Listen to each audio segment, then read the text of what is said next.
Oi, Vanessa, como tá Morrendo você? de frio aqui, menino. Morrendo de frio. Começou a me dar calafrio aqui. Mas antes com a vacina, né? Porque É Covid. isso aí. Terceira ou quarta dose? Quarta dose já. Não, a gente não pode falar, não, que o povo faz a conta da nossa idade, Mauro. Aí não. Essa é a quarta Isso é dose. verdade, eu não tinha me dado conta disso. A Vanessa, ela estava aqui fazendo esse jogo, né, do seu sobrenome, né? Como ontem a gente conversou, né? Todo mundo chama Vanessa de Vanessa Lippelt, a gente é Pode chamar de. brasileira aqui, né? E a Vanessa tem uma trajetória muito importante na mídia brasileira, que vem de maneira inusitada do universo do esporte. Conta para nós um pouco da sua trajetória, Vanessa, e já saudando você, dizendo que bom que deu certo hoje que você está aqui. Que bom que deu certo, né? Eu comecei ao contrário, né? Assim, eu comecei ainda na faculdade, no meu último ano de faculdade, eu fui contratada pela ESPN americana. Então, eu cobria futebol para a comunidade latino-americana, fazia em espanhol, né? A gente tinha o Paulo, que fazia a parte em inglês, que era um ex-repórter da Manchete, e eu comecei, então, cobrindo futebol aqui. Fui uma das primeiras mulheres a cobrir futebol aqui, lá em 96. Uhum. Aqui no Brasil, né? Aqui no Brasil, exatamente. Aquela coisa de mandar fita por Federal Express, entendeu? Umas coisas assim surreais que a gente não consegue imaginar hoje, né? E depois, qual foi a sua jornada? Então, depois eu tive uma passagem pela TV Globo, no esporte muito rápida. Eu recebi um convite da Bandeirantes e fui para lá. E na Bandeirantes eu cobri um pouco de esporte, mas eu fui mais para as cidades, né? E apresentava o Jornal do Rio aos finais de semana no lugar da apresentadora Amanda Pinheiro. De lá, eu recebi um convite do Renato Maurício Prado para cobrir uma coisa completamente diferente de tudo que eu tinha feito, que era ir para a parte de cultura. Então, eu assinava uma coluna no Jornal Extra, que era telinha. Eu cobria tudo, absolutamente tudo de televisão, né? De lá eu acabei indo para Globo.com, e aí era produtora de conteúdo, a gente fazia os chats do Big Brother. Eu cobri o primeiro Big Brother, a gente tinha uma parte do site que era muito interessante, que a gente acabava fazendo uns eventos via chat. Por exemplo, era a época do Oscar, então a gente levava o José Wilker, né, para comentar sobre os favoritos. Eu lembro que naquela época a gente conseguiu trazer o ator Elijah Wood, que fazia o Frodo, né? Na época estava sendo lançado o filme Senhor dos Anéis, e a gente fez um evento assim que foi tão incrível que teve que fechar o acesso de pessoas de fora do país que queriam participar, né? De tanto... tem uma trajetória bem... E vim para Brasília depois, né? Aqui em Brasília, trabalhei no Jornal de Brasília, comecei como subeditora. Na minha segunda passagem por lá, eu virei editora executiva, mas aí o meu chefe querido, Rodolfo, me convidou para o Congresso em Foco, e aí eu fui para lá. Então, do esporte para a cobertura de política. A gente joga nas 11, a gente joga isso nas aí. 11. Legal. Gente, vocês vão ver durante a conversa, a Vanessa é uma simpatia em pessoa. Vai ser muito boa a conversa. Vamos começar por esta sua reportagem. Eu não tinha visto, quem me alertou para a sua reportagem foi o Daniel Cara, que é nosso comentarista aqui. Quando eu vi, fiquei estarrecido, realmente, com esta reportagem, um grande furo. Está aqui, né? Você falando, bolsonaristas usam escolas paramilitares para doutrinar crianças. A foto é muito emblemática. À direita, um menino, com o rosto borrado, claro, né, carregando uma arma de brinquedo, mais uma arma, numa dessas escolas militares aqui no Brasil, ao lado de uma criança da juventude hitlerista. O que são essas escolas militares? Que reino de terror é esse, Vanessa? Então, essas escolas, elas são eles costumam chamar de academia, né? A gente não pode chamar de escola propriamente dito, porque não são regulamentadas, não obedecem nenhum tipo de fiscalização. São os cursos que eles usam o emblema de cursos preparatórios para carreiras pré-militares. E eles saem fazendo panfletagem em frente de escola, tal. Eu tive numa dessas reuniões para pais dessa academia militar. E de fato, é aterrorizante, assim.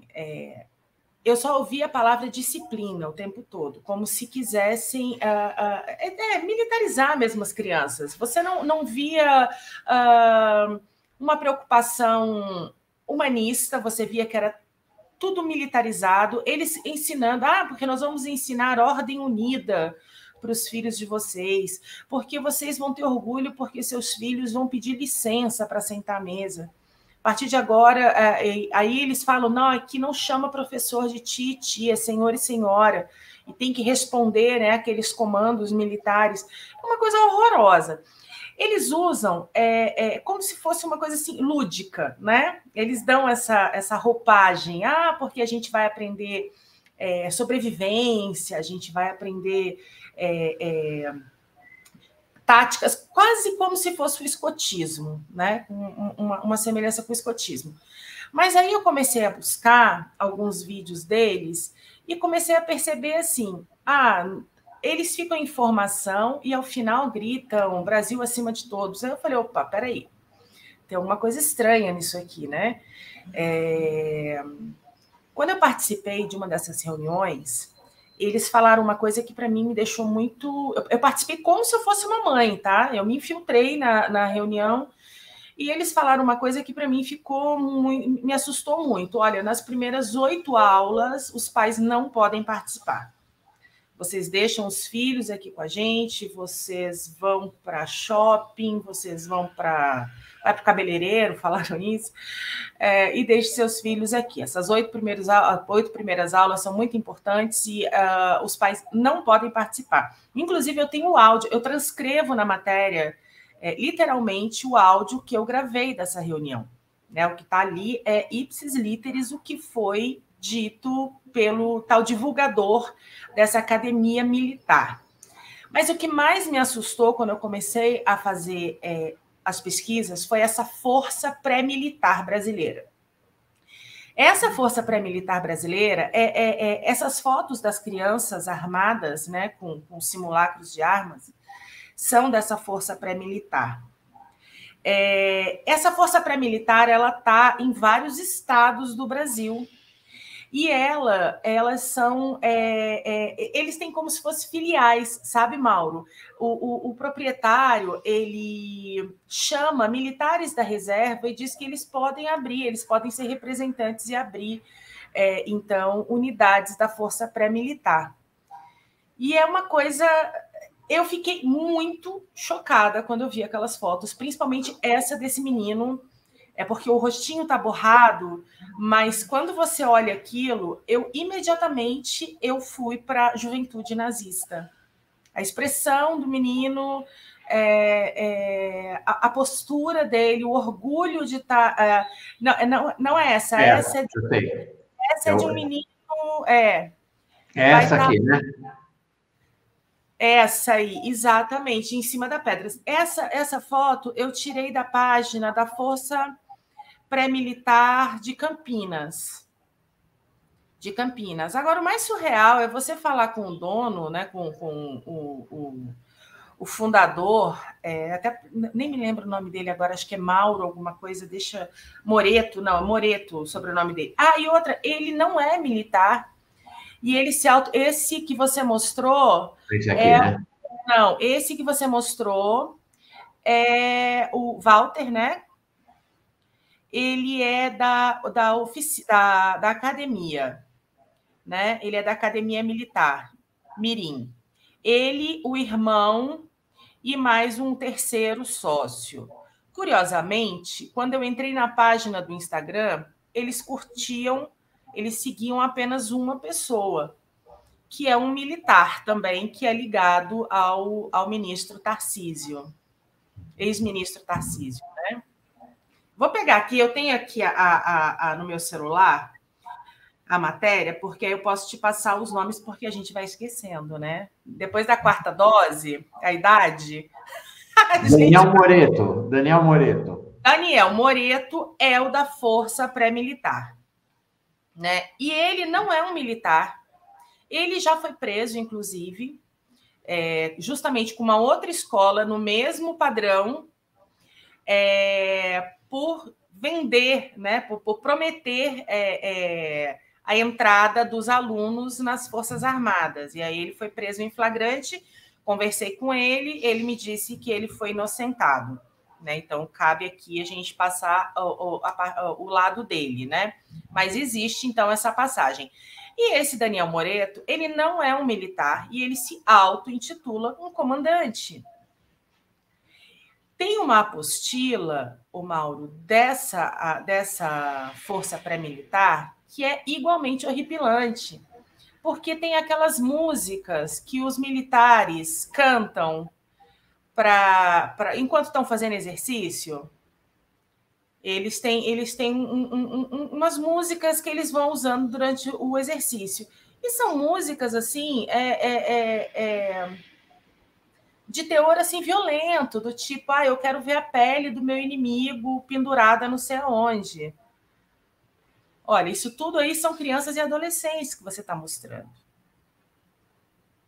Agora, qual o sentido? Eu perguntei para o Daniel Moreto, qual o sentido pedagógico de você ensinar esse tipo de coisa para a criança, né? De você ensinar, então, conteúdo militar para a criança. No que isso vai ajudar a formação? No que isso... O quão importante é isso? Ele não responde, né? E aí, então, eu trouxe o Daniel Cara, eu trouxe o Pietro... Gente, eu sempre esqueço o sobrenome do Pietro, porque o Pietro tem um sobrenome italiano. Pietro, o professor Pietro Nardella Delova. Isso, Pietro Delova e o Marcos Rolim, para que os três, então, analisassem isso. E eles fazem uma análise brilhante, brilhante do perigo que é isso para a democracia brasileira. Porque, de fato, essas escolas, essas academias, esses cursinhos, você vê muita semelhança entre o método deles e o método, por exemplo, antes da juventude hitlerista, você tinha lá os Deutsche Jungvolks, que eram as crianças antes de entrar para a juventude hitlerista. Você tem lá o Batalhão Azov, que o Batalhão Azov, como é que ele fazia na Ucrânia, né? Como que ele fazia para arregimentar a crianças e adolescentes? Vamos fazer um acampamento pago, né? Você mandava lá o filho para um acampamento para aprender. Sempre nessa coisa parece, né? Um escotismo, e quero deixar aqui muito claro, assim, não tem absolutamente nada contra o escotismo, acho muito bacana. Estou só fazendo o paralelo porque, de fato, eles dão essa carga mais lúdica do escotismo para poder atrair as crianças e os pais, principalmente, né? E os pais. Eu ia te fazer uma pergunta. Eu fiz essa montagem aqui, porque este é o cartaz dessa Academia Militar Mirim de Goiânia. E achei muito interessante, porque o que eles fazem? Olha só a maldade, a sacanagem, para usar uma boa palavra. Eles usam uma estética que remete aqui no Ocidente à estética dos filmes de guerra americanos dos anos 50, 60, da luta contra os nazistas. Então, esses meninos parecem meninos que estão lá na Segunda Guerra Mundial contra os nazistas. Então, ele no nosso imaginário, ele remete para algo, em princípio, positivo. Mas quando você vai para o que acontece nas academias, a estética é a estética nazista, né? É a estética da juventude hitlerista que prevalece, né? E você vê os uniformes deles, né? Você tem ali, logo abaixo, os meninos de boina vermelha, todos eles, tanto na força pré-militar quanto na academia, é obrigatório o uso de uniforme com essa estética totalmente militar, né? Então, você tem que comprar a calça camuflada. No caso da academia militar, você compra a camiseta preta com a logo deles. E eu me lembro de perguntar alguma coisa sobre o coturno, né? E disseram que não é opcional, né? Pergunta para você. qual é o perfil desses pais? Que famílias são essas que se deixam capturar por por essa entrega dos seus filhos e filhas para esse universo aí? Nós estamos formando...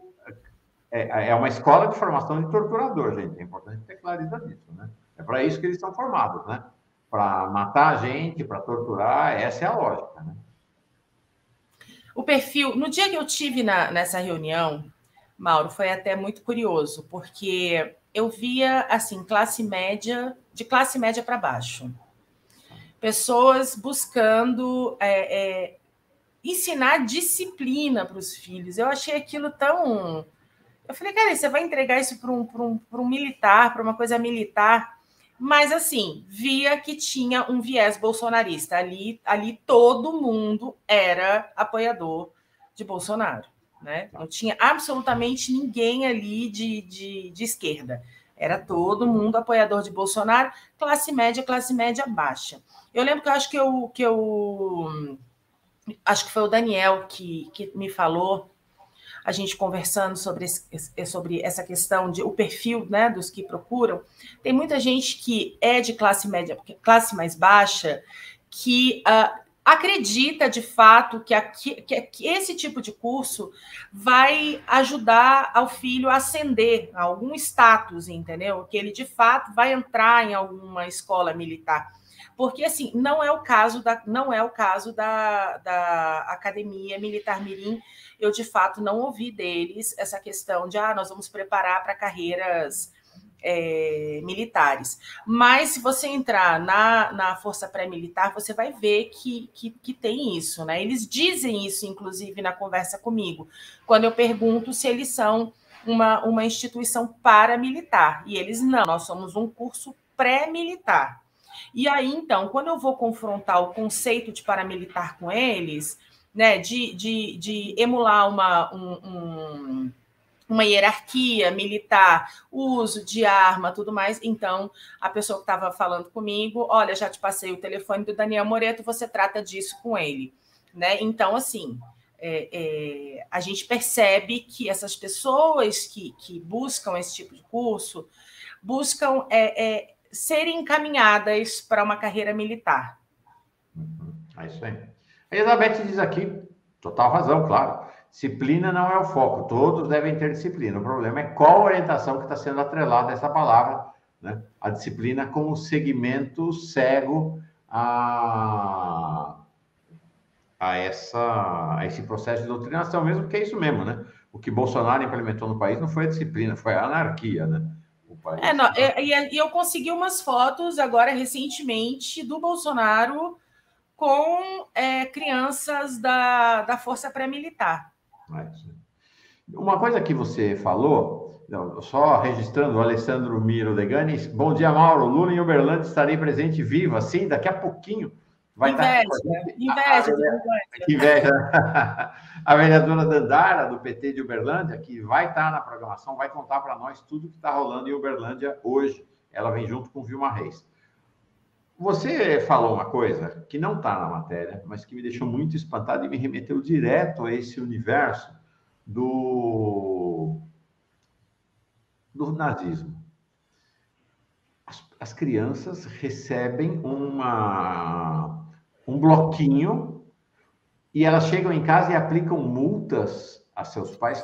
Sim, Como é que é isso? Eu fiquei chamando uma das coisas que mais me espantou, essa transformação das relações familiares, né? Sim, não, eles avisam, né, na Academia Militar Mirim, falou que, olha, nós vamos ensinar os filhos de vocês tudo que tem que ser cumprido, como tem que ter disciplina na vida, como tem que ter e a partir de agora, os seus filhos vão receber um talonário, como se fosse um talonáriozinho, que, de acordo com o que vocês não se comportarem, vocês vão ser multados em casa pelos seus filhos. Agora,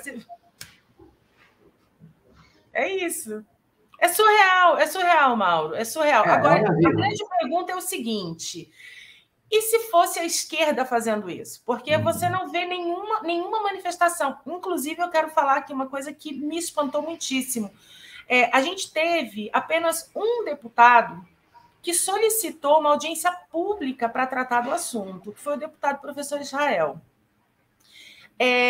A gente não, até o momento, eu não vi nenhum movimento do Ministério Público, não vi movimento de nenhum outro parlamentar a respeito disso, porque isso é uma coisa gravíssima. Nós estamos num processo de milicianização das nossas crianças.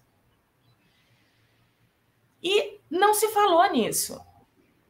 Não se discutiu isso. E aí, assim, a gente vai deixar a coisa escalar até um momento que vire um ponto sem volta? Uhum. Porque você veja bem, a extrema-direita, entre os adultos, quem ela tinha que arregimentar, ela já arregimentou. Então, vão voltar para onde? Opa, vamos voltar para o futuro, então, disso aqui. Quem é que vai perpetuar? Então, vamos avançar sobre os adolescentes e vamos avançar sobre as crianças. Né? Reserva de mercado, ele já está planejando o futuro. Agora, me espanta muitíssimo nenhum deputado de esquerda ter tomado, ou um senador, ter tomado qualquer tipo de atitude em relação a isso, a não ser o professor Israel. O único. E aí fica aí o alerta. Deixa eu fazer um parênteses aqui. Realmente impressionante. Não, e isso que você falou, né? Imagina se o MST começa a montar esse tipo de escola. Imagina. Imagina o que acontece, o que estaria acontecendo no Brasil. Né? Deixa eu fazer um registro aqui. Acaba de sair no site, no portal da Revista Exame, uma pesquisa telefônica, importante sempre registrar, pesquisa telefônica feita em São Paulo, na cidade de São Paulo. O campo da pesquisa foi encerrado dia 8, estão divulgando apenas uma semana depois, não entendi muito bem por quê, mas vai lá, dizendo que em São Paulo, Lula tem 42 e Bolsonaro 35. É uma grande notícia. Né? É uma grande notícia essa frente de Lula sobre Bolsonaro no estado e na cidade de São Paulo, ainda mais numa pesquisa telefônica, né? A gente sabe, já aprendemos com o professor Marcos Coimbra, sexta-feira ele vem para mais uma aula aqui para nós, no Instituto Vox Populi. As pesquisas telefônicas favorecem o Bolsonaro, porque elas não ouvem os mais pobres do país. Nessa pesquisa, então, da cidade de São Paulo, em São Paulo, o Ciro tem 6 e a Simone Tebet 5. Opa, já está encostando em Cirão. Tá difícil, hein? Olha, Simone. Tá difícil. Mas, ó, mais uma vez, pesquisa telefônica não dá para levar a ferro e fogo. É isso aí. Vanessa, eu vou embarcar o seu colega Lucas Neiva, porque eu gostaria muito de conversar com você e com ele sobre as ameaças que vocês vêm sofrendo, e as ameaças vinculam-se não tanto a essa sua reportagem, mas à reportagem dele, né? Exatamente, então, a reportagem dele. Vamos embarcar o Lucas Neiva aqui. Então, mais um jornalista do Congresso em Foco, como eu disse, ambos sob ameaça de morte em Brasília. Lucas, como está você? Tudo bem? Opa, bom dia. Bom dia, Mauro. Bom dia, Vanessa. Bom dia, Lucas. Grande Lucas. Vocês já deram entrevista juntos, assim? Dois jornalistas? Não, né? Não, né, Lucas? Teve uma vez pro... Qual era o mesmo nome? Vozes Progressistas, né? Ah, sim, a gente fez um Spaces para o Vozes Progressistas. Legal. Falando sobre a Ucrânia, eu acho. Isso. Boa dupla retomada, então, aqui hoje. Lucas, antes de você chegar, a gente estava conversando sobre a reportagem da Vanessa sobre essa questão das escolas mirins, militares, né? Todo esse esquema de militarização da infância. E vamos falar agora da tua reportagem. Teve enorme repercussão sobre este fórum anônimo que organiza uma tática para financiamento e produção de fake news pró-Bolsonaro. Conta para nós o que foi essa reportagem, antes de falar das ameaças. Esse fórum, ele não surgiu agora. O 1500 Channel já existe desde 2013, 2014. E esse tipo de fórum, chamado Image Board, ele já é antigo na internet, tanto nacional quanto internacional. e já são há muito tempo um espaço de, digamos que, de refúgio da extrema-direita, porque como um espaço anônimo, eles sabem que o usuário sabe que não vai ser julgado se trouxer uma ideia que não é socialmente aceita. E já sempre houve uma certa difusão de fake news nesses espaços. O que acontece? A Vanessa já monitora esse site há muito tempo, eu já monitoro esse site há muito tempo, e eu tenho algumas fontes que fazem um monitoramento constante desses sites. E o que as fontes perceberam é que eles estavam começando a fazer fake news de forma organizada lá dentro. O que antes era uma prática, de certa forma, aleatória, uma coisa que era até bagunçado, agora já estava virando um debate lá dentro de como fazer isso, como tornar isso mais eficaz, tentar juntar todas no espaço só para ficar de fácil acesso para quem quiser pegar e jogar nas redes sociais. Então, era uma prática que foi cada vez mais organizada. E a ideia da matéria foi justamente mostrar essa organização que estava acontecendo lá dentro. Perfeito. Está aqui, mais uma vez, mostrando a reportagem do Lucas, mais uma vez. Você diz na reportagem, isso aqui a gente não acha na internet comum, né? Vamos dizer assim. Encontra, sim. É? Encontra. Esse não fórum é aí. Web, Mauro. Não é Deep Web. Não. Esses fóruns, eles existem, sim. Eles existem tanto na Deep Web quanto na internet comum. Esse específico, o 1500 Chan, ele é da internet comum, mas existem outros que são da Deep Web. E aí, olha aqui, ó. Tá aqui este perfil com a foto do Goebbels, né? Quem é um perfil anônimo, ele usa a foto do Goebbels, e nesse perfil ele diz o seguinte, que vai pagar em criptomoeda criação de conteúdo eleitoral, fake news, claro, em favor de Jair Bolsonaro para viralizar na internet. É curioso, né, que ele use um perfil do Goebbels, né, a foto do Goebbels no perfil dele. Neonazismo é um pensamento bastante comum nesses fóruns. Perfeito.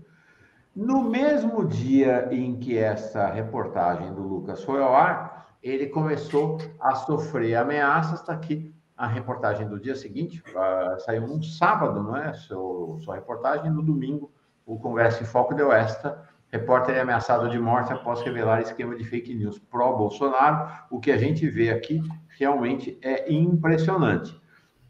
Um anônimo aqui, como dá para ver, né? Parece que alguém vai amanhecer morto. Né? Outro anônimo, outra identidade. Eu ri do jornalista esfaqueado em Brasília e queria que acontecesse mais. Como é que foi essa escalada? Que ameaças você sofreu, Lucas? Cara, foi de todo tipo de ameaça possível. Foi muito rápido, na verdade. A gente soltou a matéria e coisa de 2 horas depois, uma das minhas fontes que monitora esse site só chegou para mim e disse, o pessoal tá te ameaçando lá no fórum. Vai lá ver o que está acontecendo. Eu fui olhar e quando eu olhei já tinha mais de 100 ameaças lá. E eles estavam tentando puxar toda a informação da minha vida possível e começaram a puxar informações sobre mim nas minhas redes sociais, começaram a puxar meus dados cadastrais, CPF, RG, cadastro de saúde, esse tipo de coisa. Começaram a tentar pegar os dados da minha namorada e puxaram os dados cadastrais da minha família também. Então, na hora eu só avisei eu estava de plantão na hora, eu só avisei meu chefe, vou ter que parar aqui para ir para a delegacia registrar boletim de ocorrência. Eu registrei o BO e as ameaças continuaram. Foi o dia inteiro o fórum movimentando ao redor disso. E mais tarde, mesmo depois do dono do fórum dar a ordem para os usuários de interromperem as ameaças, chegaram ameaças para mim e para a Vanessa por e-mail. Isso aconteceu há 10 dias, dia 5 de junho. Aconteceu. De lá para cá, o que a polícia... Estão presos eles? Não, ainda não. Ainda não. A polícia está trabalhando para localizá-los. Para localizar a os autores dos e-mails. Lucas e Vanessa, Como? é a Polícia Civil do Distrito Federal ou é a Polícia Federal? A Delegacia de Crime Cibernético.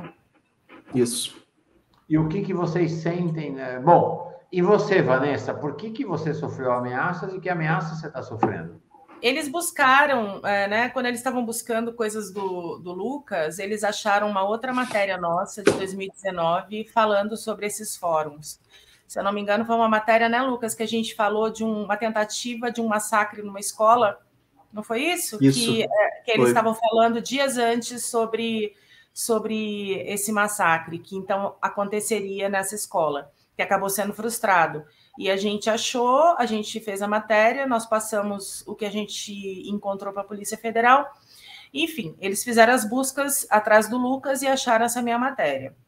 E aí eles falaram, olha, ela também frequenta esses fóruns, ela também monitora. E aí fizeram comigo praticamente o mesmo que fizeram com o Lucas. Vazaram meus dados, me ameaçaram de estupro, me ameaçaram de morte, disseram que localizaram um endereço antigo meu aqui em Brasília, me mandaram um e-mail com imagem de uma arma, dizendo que iria me estuprar, que iria descarregar a pistola na minha cabeça, ameaçando minhas filhas. Foi isso. Nossa. Como é que está sendo a vida de vocês desde então? Complicada. Mas eu acho que a pior parte é que, assim, quando você é jornalista, você já entra na carreira sabendo que uma hora ou outra vai ter retaliação para o seu trabalho. Mas não é o caso da sua família. Para mim, eu sabia que uma hora ou outra eu ia ser ameaçado de morte por algum trabalho meu, mas, porra, minha namorada é artista, não tem nada a ver com isso. E acho que você ter que conseguir equilibrar o estresse familiar ao redor disso é a parte mais pesada. Imagino. Suas filhas, Vanessa, elas estão sabendo? Não. Não, só a do meio eu falei, ó, citaram seu nome e tal, e então a gente começou a adotar algumas medidas aqui, né? Mas é doido, assim, é o que o Lucas falou. A gente sabe, por exemplo, que faz parte da nossa profissão que a gente, em algum momento, a gente vai ser ameaçado. Né? Em algum momento, alguém que não gostar do teor da nossa matéria vai retaliar de alguma forma. Mas eu te falo, Mauro, na nossa conversa ontem, né? Eu trabalhei no Rio muito tempo. Eu fiz matéria de prisão de traficante, acompanhei a operação Subir em Morro. Eu nunca, de bandido, nunca recebi uma ameaça dessa. Nunca. É assustador, assim, o grau de crueldade, sabe? E o grau de misoginia. E eles sabem, obviamente, aonde que eles vão pegar, né, a gente. Então, eles vão colocar nossas famílias. A gente fica com medo? Óbvio que a gente fica com medo, né? O Lucas está com medo, eu estou com medo, a gente alterou as nossas rotinas, a gente acaba tendo que alterar a rotina da nossa família, a gente fica numa neura toda hora vendo se porta está trancada, né? Eu moro num condomínio fechado, então, para mim, assim, eu tenho um pouco mais de segurança. O Lucas não, né? Então, a gente fica o tempo todo, assim, preocupado com os colegas, né? Porque eles ameaçaram também a sede do Congresso em Foco. A gente fica com medo deles irem tentar encontrar a gente, mas não encontra, e encontra outra pessoa do Congresso em Foco e faz alguma coisa. Então, é complicado. Mas, assim, a gente fica com medo pra caramba. Mas é o nosso trabalho, a gente tem que ir em frente, né? Anélia Germano pedindo para fazer... né? É impressionante, para fazer um corte dessa reportagem. Pergunta, Lucas. A polícia colocou proteção para vocês ou não? Vocês estão sob proteção da polícia? Por enquanto, não. Não. De certa forma, como... Eu não sei o caso da Vanessa, mas pelo menos na minha rotina, eu vivo cercado de polícia, independente da polícia oferecer ou não proteção. Então, para mim, é mais tranquilo isso. Não ter a proteção da polícia? Porque, tendo ou não, meu trabalho envolve estar próximo da polícia, porque o Congresso Nacional tem a Polícia Legislativa por lá. Aqui onde eu moro também, a polícia é sempre por perto. Então, no meu caso, mesmo sem o pedido, a polícia ainda fica por perto. A Vanessa, quando chegou, falou um pouco da trajetória profissional dela. Qual é a sua trajetória profissional? A minha? Eu Sim. Comecei a trabalhar para a Vanessa, na verdade, no Jornal de Brasília. Meu estagiário, minha cria, isso aí, minha cria. Minha cria. Legal. Entrei nesse meio a partir da Vanessa. Tá. Então, você começou como estagiário no Jornal de Brasília, então você está... Né? Você nasceu em Brasília, Lucas? Sim, sou aqui de Brasília. Tá bom. Eu tenho um filho nascido em Brasília também, um candanguinho, como eu falo, de orgulho dele, nasceu filho da Constituinte. Faz tempo, então, né? Pois é, faz tempo. Ô, Lucas, então você está imerso nesse ambiente da cobertura do poder em Brasília há muito tempo? Desde o ano passado, tá. Setembro de 21. Tá bom. Ou você tinha sofrido ameaças antes? Tinha, mas não nesse nível. Foi uma coisa em cobertura de manifestação no começo do ano passado. Também era pessoal da direita me ameaçando. Uhum. Mas não foi uma coisa desse nível a ponto de tentar entrar em detalhes sobre minha vida, ameaçar, matar familiares, vazar meus dados. Sobre a nossa pauta anterior, Vanessa, sobre a sua reportagem, o Marcos de Paula, que você já tinha feito esse registro também, conhecia os escoteiros do Butantã, em São Paulo, e aqui eles não têm nada a ver com essas escolas de militarização. Isso, eu deixei claro. O trabalho dos escoteiros, assim, eles usam... eu quero deixar isso bem claro para não criar nenhum atrito com os escoteiros, porque eles fazem, de fato, um trabalho muito gracinha, né? Não tem nada a ver com isso. O Daniel fala, inclusive, na matéria, que os escoteiros fizeram um trabalho de desmilitarização por muito tempo que foi bem sucedido. Então, assim, veja bem, eu estou só comparando com o modelo, tá? O modelo do escotismo, né? Aquela coisa de estar lá uma vez por semana, é isso. Eu não estou julgando o trabalho dos escoteiros, que eu acho uma graça. Vanessa sabe que eu fui escoteiro, né? Então, olha aí. Pronto. Olha aí. Então, isso. Meu filho postiço. Pergunta para vocês. No contexto, né, de vida que vocês estão hoje, qual o olhar de vocês para essa situação que a gente vive com um indigenista, o Bruno Pereira, e um jornalista, o Dom Phillips? Como é que vocês têm acompanhado o caso? E aí queria perguntar um pouco das sensações, né, emoção. Como é que estão as emoções de vocês e a análise que vocês fazem, claro, em função disso que está acontecendo no contexto de ameaça que vocês vivem, né? Quem começa? É difícil. Quando o André Trigueiro, né, deu aquela informação que depois a embaixada pediu desculpas dizendo que não tinham sido os corpos, tinham sido encontrados, mas naquele momento, eu juro, eu pensei assim, gente, podia ser eu e o Lucas. Nossa. Entendeu? Podia ser eu e o Lucas. A gente deu muito medo, muito medo. Quando eu acompanho as buscas, acompanho as notícias sobre o Dom e o Bruno, depois que aconteceu isso com a gente, e o teor porque por mais que a gente fale aqui, a gente não está mostrando os e-mails que nós recebemos, né, Lucas? A gente tem coisas ali que são muito pesadas. Muito pesadas. Então, obviamente, a gente não está dando o inteiro teor do que está escrito ali. Mas quando eu vejo colegas nessa situação, depois do que aconteceu com a gente, eu toda hora eu penso, podia ser a gente. Ou pode vir a ser a gente. É um medo real. É um medo real. As pessoas falam, mas dentro desses fóruns são só jovens, adolescentes, os famosos incels, que não vai sair dali. Mas a gente não pode esquecer que desses fóruns, por exemplo, de um fórum desse, saiu o massacre de Suzano. Uhum. Né? Saiu o massacre de Suzano. Sempre tem um louco lá.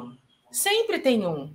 Então, a gente não sabe dizer se quem está ameaçando a gente é um desses que são capazes de fato cumprir o que estão falando, ou se são só adolescentes bravateiros que estão ali tentando assustar a gente. Entre as duas hipóteses, entre os dois cenários, obviamente, para eu proteger a minha família, eu trabalho com o pior sempre, né? Trabalho com o pior. Mas eu quero deixar muito claro uma coisa aqui, Mauro. O excelente trabalho que a Delegacia de Crimes Cibernéticos está fazendo. Não. Eles estão empenhados mesmo, no nosso caso, empenhados em buscar os responsáveis e para que isso sirva de exemplo já para as eleições, para coibir esse tipo de coisa. Imagino. Imagina, gente, o que é isso, né? Você botar o pé fora de casa e ter que ficar olhando para trás o tempo todo. É isso mesmo. É isso mesmo. Isso, que vida é essa? Eu não vou, por exemplo. Sua filha ir para a escola e você ficar de coração na mão enquanto ela não volta para casa. Eu não saio a pé, né? No máximo, aqui, ó, aqui na esquina, que é a padaria. Ponto. Agora, de resto, é carro. No caso do Dom e do Bruno, acho que virou um atestado da incompetência do governo na hora de conseguir criar alguma jurisdição na Amazônia. Porque Bolsonaro passou toda a eleição de 2018 batendo na tecla da soberania sobre a Amazônia, e agora está aí a prova da soberania que ele conquistou de entregar para garimpeiro e traficante todo o Vale do Javari, e não consegui nem dizer se encontrou ou não 2 corpos por lá. Mas ele não tem interesse, essa é a grande questão. Era um projeto, né? Ele não tem interesse nenhum, ele nunca teve respeito com jornalista. Para ele, quanto mais jornalistas morrerem, melhor. Então, assim, a gente já via isso de muitos e muitos anos, antes dele ser presidente. Ele, quando deputado, ele destratava, e principalmente jornalistas mulheres, né? Ele sempre destratou. Então, assim, quando o chefe age dessa forma, todo mundo que vier abaixo dele se sente no salvo-conduto de fazer a mesma coisa. Então, é isso. Eu acho que a gente... E outra, o Mauro, eu acho que isso vai piorar. Até as eleições, isso vai piorar muito. E quem acha que isso vai acabar com as eleições, não vai. Não vai. Depois das eleições, nós vamos ter problemas muito sérios aqui. Para que se restabeleça a tranquilidade nesse país, para que a democracia saia da zona de risco, vai demorar, vai levar um tempinho. Quem assumir vai ter que reconstruir a democracia. É uma advertência séria. Como é que está o diálogo de vocês, ou como é que é o clima entre os jornalistas de Brasília e como é que o sindicato e a FENAGE estão atuando no caso de vocês? Com bastante solidariedade. Eu tenho bastante contato com os outros repórteres de política aqui de Brasília, a gente se encontra lá no Congresso, e o clima geral é de prestar apoio nessas horas. A FENAGE também já foi acionada logo cedo, já prestou apoio, o sindicato também. Acho que todas as entidades e pessoas comprometidas com a democracia estão prestando apoio. É isso, Vanessa? É isso mesmo. E hoje tem uma reunião na Comissão de Direitos Humanos, né, Lucas? Agora às 11 horas, no Senado, para tratar... Do caso de vocês? Não só do nosso, mas sobre a situação dos jornalistas. Ataques à imprensa. Ataques à imprensa. Perfeito. Na segunda-feira, o Thiago Tange, que é uma das principais lideranças do jornalismo em São Paulo e no Brasil, ele é o presidente do Sindicato de Jornalistas de São Paulo, liderou a primeira greve expressiva de jornalistas nas redações desde 79, no ano passado, realmente, né, os jornalistas estão voltando a se encontrar como categoria profissional. Ele vem aqui para falar sobre esse cenário de ameaças às jornalistas e aos jornalistas em São Paulo e no Brasil inteiro. Vocês estão trabalhando normalmente? Sim. Sim. Esse tema desses sites é tema de pauta de vocês ou vocês deixaram um pouco de lado? Ou no seu caso especial, Lucas? Ele nunca foi o tema principal da nossa pauta. A gente quer o poder, e nesse caso, como houve um fato relevante para as eleições, a gente achou importante noticiar. Desde então, a gente vem dando um certo destaque a esse tema, mas nunca foi um tema prioritário da pauta do Congresso em Foco. Vocês sabem que uma coisa importante, vocês estão na Cova do Lobo, né, Brasília, onde está o Bolsonaro. As pesquisas indicam que em Brasília, inclusive, o Bolsonaro está na frente do Lula, né? A cidade é uma cidade em que pese ter uma presença progressista tradicional, né, longa, de grande expressão. O bolsonarismo tem uma expressividade grande aí pela presença de funcionários públicos do alto escalão, muitos militares. Então, um cenário difícil realmente que vocês vivem aí. A gente aqui em São Paulo já vive outro cenário, né? A rua é vermelha, né? É outro cenário. A gente vai ver aqui 5 milhões de pessoas esperadas para a parada LGBT no domingo. Mas acho que tem uma questão realmente importante, que é o grande agressor da imprensa no Brasil é o Bolsonaro. E isto serve como uma autorização para os bolsonaristas agredirem a imprensa, né? Eles se sentem autorizados e protegidos por essa política do Bolsonaro de agressões contra jornalistas no país. Não parece a vocês isso? Sim. Totalmente.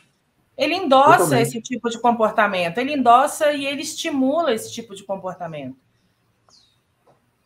E o grande problema é que ele não endossa apenas o cidadão comum, ele endossa também, muitas vezes, policiais militares, como os que tentaram prender o Silvio Costa. Endossa militares do Exército. A gente vê agora o ministro da Defesa não conseguindo responder com sim ou não se ele vai aceitar ou não o resultado das eleições. Então, ele endossa quadros perigosos de serem endossados nesse caso.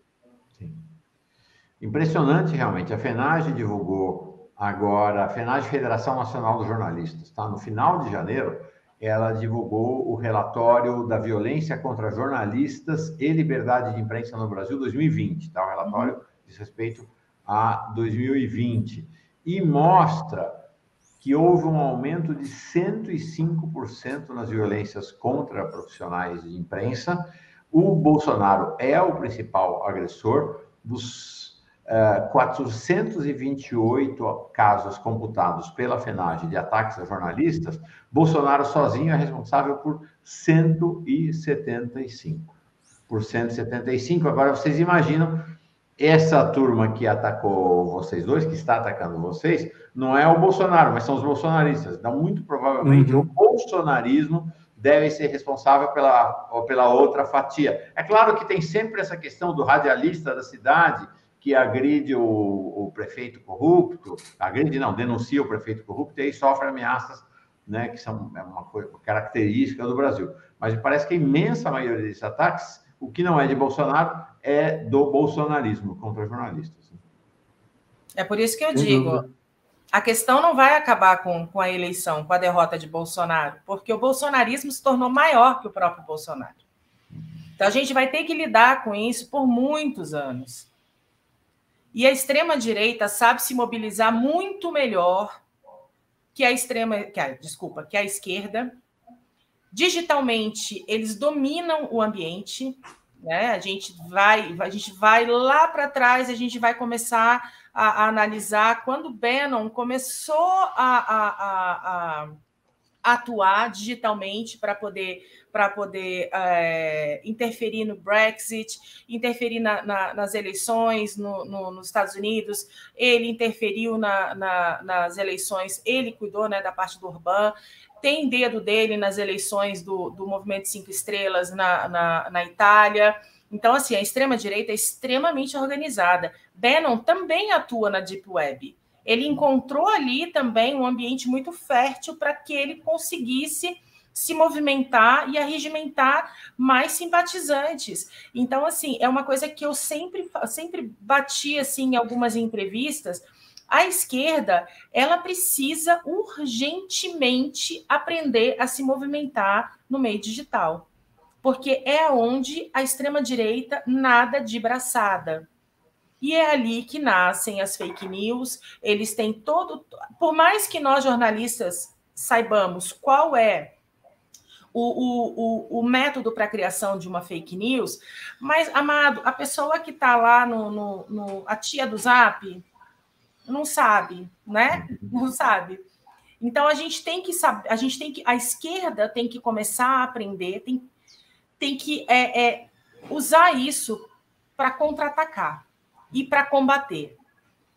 E isso é uma coisa que eu acho que eu vejo na esquerda e eu vejo ainda patinando muito, sabe, Mauro? Patinando muito. Bannon está por trás da família Bolsonaro. Você veja que todo o discurso que foi feito com o Trump nos Estados Unidos, tudo está sendo absolutamente replicado aqui no Brasil. Sim. Então, nós já sabemos a receita do bolo. Uhum. Agora, cabe a nós ficarmos vigilantes e ficar denunciando isso e impedir que isso aconteça aqui no Brasil. Por isso eu digo, eu acredito que Bolsonaro vai tentar alguma coisa no próximo 7 de setembro, por ser uma data muito simbólica. Eu acho que ele vai tentar de novo alguma coisa. Em perder nas eleições, eu acho que aí a gente tem que se preparar, porque aí a coisa vai pegar. E ele vai tentar replicar aqui no Brasil o que foi feito nos Estados Unidos. Nos Estados Unidos, as instituições funcionam, né? Os militares lá não embarcaram nessa história. E aqui no Brasil, como é que vai ser? E outro medo também que eu tenho é que até 2018 o Bolsonaro era uma espécie de lobo solitário dentro da política brasileira.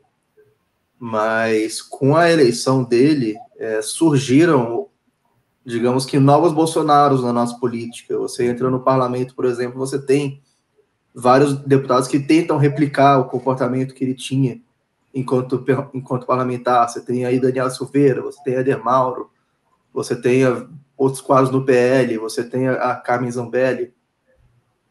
E esse pessoal vai criando uma influência que o Bolsonaro não tinha, né, porque ele era deputado. Essa é uma pergunta que eu queria fazer para vocês dois. Vanessa, você vai ao Congresso de vez em quando? Você acompanha também? Muito de vez em quando. Tá bom. Deixa eu apresentar aqui o superchat do Noleis de Carvalho Filho, agora membro, virou membro esses dias aqui. Obrigado, nosso gaúcho. Difícil vencer, apesar de estar morando lá no Nordeste. Difícil vencer armas com flores, mas acredito no bem vencendo esse mal. Não podemos nos intimidar e demonstrar fraqueza. O povo acordará e salvará o Brasil. Para isso é preciso ir para a rua e votar.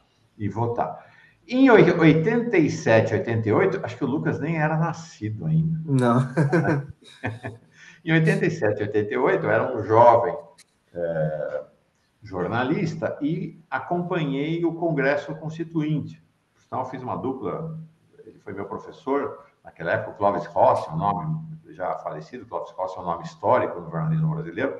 Fazíamos uma dupla de cobertura da Constituinte, era um tempo interessante, assim, né? Muita liberdade na Folha de São Paulo, que a gente trabalhava, para fazer a nossa cobertura.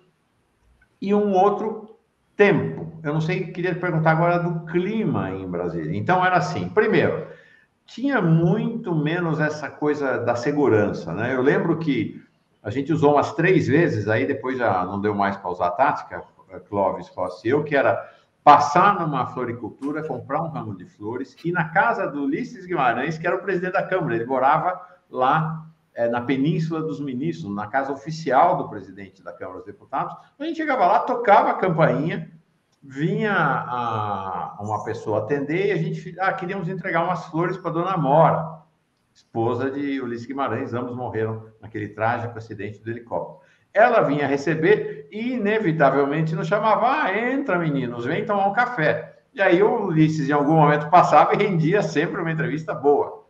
Então, você imagina hoje que você consegue chegar na porta do presidente da Câmara, da casa do presidente da Câmara. Outra característica era, tinha direita no Congresso, claro, foi uma luta entre a esquerda, a centro-esquerda e até o centro contra a direita. Tinha até gente de extrema direita no Congresso. Mas o clima era um ambiente muito amistoso, um ambiente de boas relações. Eu entrevistava deputados de direita, eu lembro, Roberto Cardoso Alves, que foi o líder, né, que começou, o Centrão todo começou com esse sujeito, também já falecido, você dialogava. Ele, inclusive, era amigo do José Genuíno, né? Era um ambiente de relações preservadas. Queria saber qual que é o ambiente da cobertura em Brasília, e especialmente no Congresso, como é que é a relação de vocês com esses parlamentares de extrema-direita, a rigor deveriam ser fontes que dialogassem normalmente. Como é que está o estatuto relacional no Congresso Nacional atualmente, Lucas e Vanessa? Eu falo mais por telefone com os parlamentares, né? Trato todos, seja de direita, seja de esquerda, com muito respeito, trato todos iguais. Mas o que a gente vê hoje, né? O Lucas estava falando, Daniel Silveira, o Éder Mauro, a gente está vivendo um tempo que as pessoas têm orgulho de ser uns imbecis. Virou motivo de orgulho você ser estúpido, você ser inculto, você ser um mal educado, você ser bruto.